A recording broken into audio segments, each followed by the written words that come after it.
Ako si Princess Castro at narito ang mga napapanahong balita. Inatasan ni Pangulong Bongbong Marcos Jr. ang Philippine Coconut Authority o PCA na magtakda ng pagbabalik ng mataas na produksyon ng puno ng niyog. Kaya naman isinusulong ng PCA ang Coconut Planting and Replanting Project kung saan 100 milyong puno ng niyog ang layong maitanim mula sa 2023 hanggang 2028. Upang may sagawa ito, nanawagan ang mga opisyal ng PCA na mag-issue ng memorandum circular para maging katulong nila ang mga concerned national agencies at local government unit o LGUs.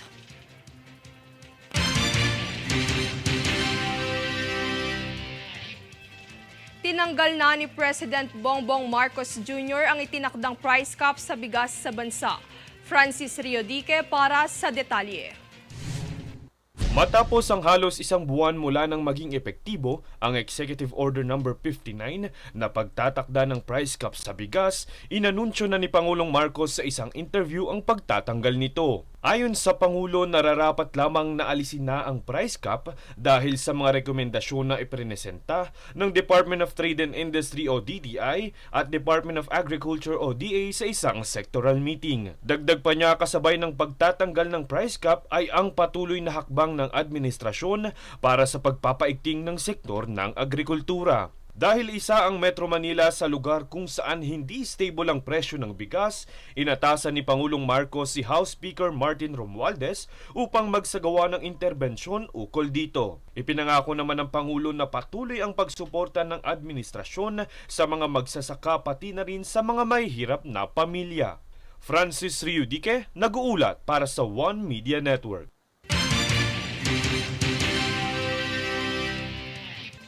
Niyanig ng 5.7 magnitude na lindol ang Dalupiri Island sa Calayan, Cagayan, dakong alas 11:35 ng umaga nitong Miyerkules, ika-4 ng Oktubre.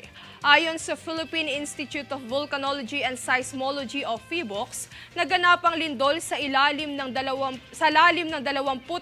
kilometro. Naramdaman at naitala rin sa ilang lugar ang intensity 1 hanggang 5 na pagyanig. Dagdag ng PHIVOLCS, tectonic ang nasabing lindol, isang paggalaw na dulot ng aktibong fault malapit sa lugar, bagamat walang inaasahang danyos, asahan pa rin ang posibleng aftershocks na dulot nito.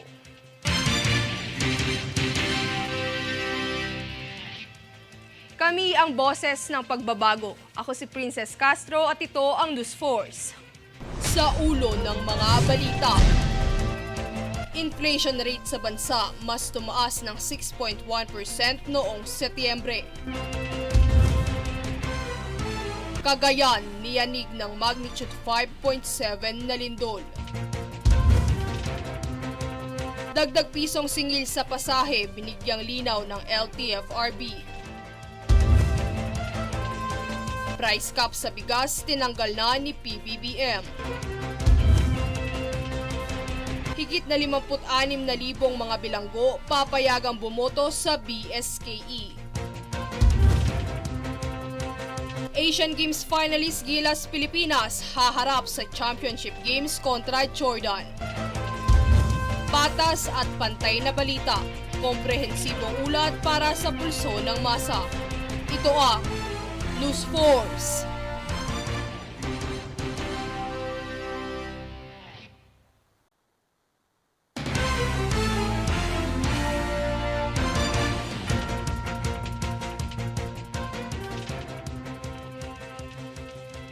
Ako si Princess Castro at narito ang mga napapanahong balita.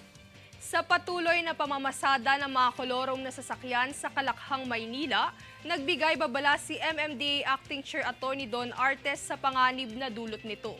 Ayon kay Artes, wala umanong Certificate of Public Convenience o prangkisa ang mga kolorum, kaya't walang pananagutan ng mga ito sa kanilang pasahero kung sakaling may maganap na aksidente.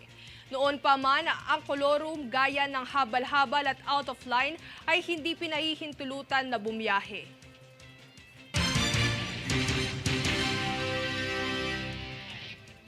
Nitong kamakailan lang ay sinigurado ni Senate President Juan Miguel Zubiri sa Department of Environment and Natural Resources ang pondo upang mapanatili ang kaligtasan ng mga karagatan sa bansa. Ang detalye sa ulat ni Jade Buhoy. Sinigurado ni Senate President Juan Miguel Zubiri na mabibigyang pondo ang Department of Environment and Natural Resources o DENR upang mapangalagaan at masimulan ang pagpapanatili ng mga karagatan sa bansa. Ayon kay Zubiri, buo ang suporta ng Senado sa ahensya dahil hindi lamang ito proteksyon para sa iba't ibang karagatan ng bansa, ngunit pati na rin ang kabuhayan ng mga mangingisda na maaaring maibahagi rin sa mga pananaliksik ng mga siyentipiko sa bansa. Bahagi rin sa pagdinig ang ukol sa reklamasyon kung saan ipinagbili ni Zubiri sa kalihim ng DENR na si Antonio Loizaga na manindigan sa nasasakupan ng bansa sa pamamagitan ng mga programa para sa mga mangingisdang nanululuyan doon at paglalaan ng evacuation center sa mga komunidad na apektado sa nasabing hidwaan. Jade Buhoy, nag-uulat para sa One Media Network.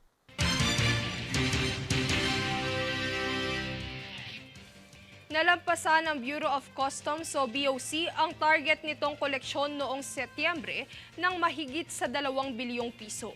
Ayon sa datos na inilabas nitong kamakailan lang, ang kabuuang koleksyon ng BOC noong nakaraang buwan ay umabot sa 79.22 billion pesos, mas mataas ng 3.6% kaysa sa target nitong koleksyon na 76.44 billion pesos para sa isang buwan. Ang positive collection performance na ito ay iniugnay ni Commissioner Bienvenido Rubio sa epektibong mga operasyon sa customs, pagtaas ng aktibidad ng kalakalan at mahigpit na pagsasagawa ng revenue collection.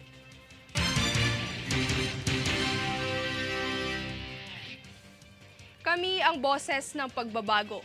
Ako si Princess Castro at ito ang News Force. Sa ulo ng mga balita. Inflation rate sa bansa mas tumaas ng 6.1% noong Setyembre. Cagayan niyanig ng magnitude 5.7 na lindol. Dagdag pisong singil sa pasahe binigyang linaw ng LTFRB. Price cap sa bigas tinanggal na ni PBBM. Higit na 56,000 mga bilanggo papayagang bumoto sa BSKE. Asian Games finalist Gilas Pilipinas haharap sa Championship Games kontra Jordan. Patas at pantay na balita, komprehensibong ulat para sa pulso ng masa. Ito ang News Force.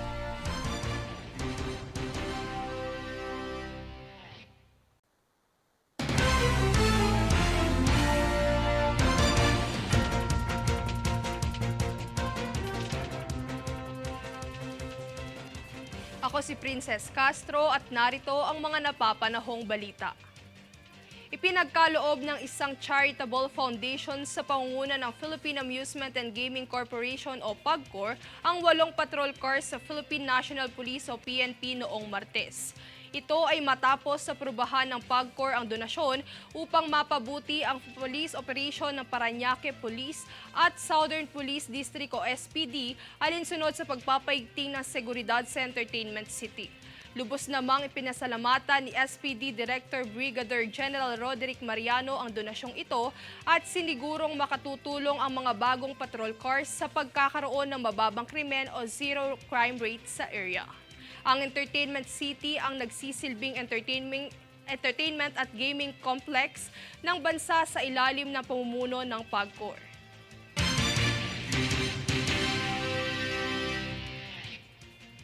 Papayagan na ng Bureau of Jail Management and Penology ang 56,679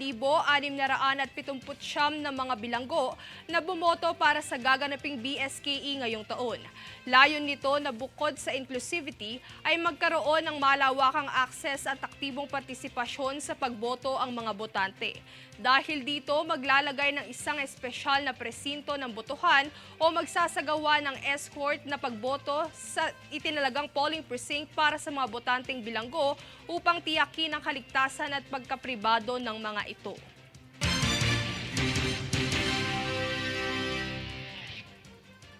Nakatakda ng ilabas ang kantang You and Me ng K-pop sensation Blackpink member na si Jennie bilang isang special single bukas ika-6 ng Oktubre. Inanunsyo ito ng management company ng girl group sa pamamagitan ng mga social media accounts nito. Matatanda ang unang itinanghal ni Jennie ang all-English version ng You and Me bilang kaniyang solo number sa Born Pink World Tour ng Blackpink sa Pilipinas noong Marso.